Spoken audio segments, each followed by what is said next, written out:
जय शिवराय मित्रांनो, आज आहे आपल्या कमांडो पुशअप चॅलेंजचा दुसरा दिवस. मी घेतला आहे 40 दिवसांचा चॅलेंज आणि अगोदर मी वॉर्मअप केला. वॉर्मअप 10 मिनटं झाल्यानंतर आता आपण करूया कमांडो पुशअपची प्रॅक्टिस.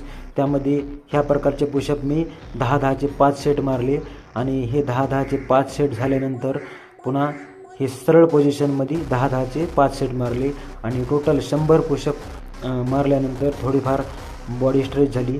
आणि त्यानंतर पुशअप, त्यानंतर हाफ जोर, त्यानंतर फुल जोर, त्यानंतर बैठका मारल्या. हे सगळ्यांचे 50-50चे 4 सेट घेतले आणि त्यानंतर काठी खेळण्याचा सराव केला. आणि काठी खेळण्याची प्रॅक्टिस मी रोजची 4-5 मिनटंच करतो, जास्त नाही करीत. आणि काठी खेळणं झाल्यानंतर पुन्हा डबल आता पायाचा व्यायाम केला. त्यामध्ये अशा प्रकारचे उड्या मारायच्या पायावरून, त्यांनी पाय मजबूत होत. त्यानंतर डबल मारले pushup, decline pushup, diamond pushup झाल्यानंतर पुन्हा असे टाळ्या बाजून पुशअप. ते पुशअप झाल्यानंतर पुन्हा जोर मारले, त्यानंतर पुन्हा सपाटे मारले, त्यानंतर फुल सपाटे मारले आणि सगळ्यात शेवटी उठबशा.